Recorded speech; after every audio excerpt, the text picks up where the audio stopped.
Hello, मैं हूं आलिया नाज़की और इस वीडियो में हम आपको उन रिपोर्ट्स और वीडियोस के बारे में बताएंगे जो हमारी वेबसाइट bbcurdu.com और हमारे यूट्यूब चैनल पर आपने सबसे ज़्यादा पढ़ी और देखी। खैबर पख्तूनख्वा में सूबाई हुकूमत ने ख्वाजा सराओं के लिए 20 करोड़ रुपए का बजट तजवीज़ किया है। ताहम जो ख्वाजा सरा बरादरी है वो इससे कोई ख़ास मुतमईन नज़र नहीं आती। इस पर मबनी एक रिपोर्ट हमारी वेबसाइट पर शाया हुई थी। एक वीडियो रिपोर्ट थी जो इरम अब्बासी ने बनाई थी, वो बहुत मकबूल रही।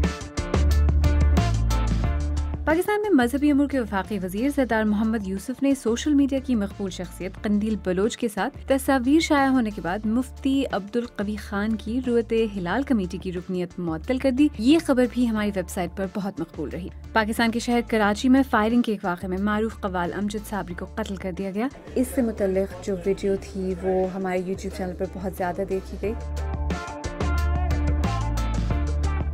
इमरान ने रमज़ान ट्रांसमिशंस के दौरान ज़ाबिता इखलाक की खिलाफ वर्जी करने पर 2 निजी टीवी चैनल्स के मेज़बानों पर पाबंदी लगाई। हमजा अली अब्बासी और शब्बीर अबू तालिब। इस पर मबनी एक वीडियो जो हमारे यूट्यूब चैनल पर लगी थी वो बहुत मकबूल रही, आपने बहुत देखी। अगर आप ये रिपोर्ट्स दोबारा देखना चाहें या पढ़ना चाहें तो इन बॉक्सेस पर क्लिक करके ऐसा कर सकते हैं। हमारे यूट्यूब चैनल को ज़रूर सब्सक्राइब कीजिए।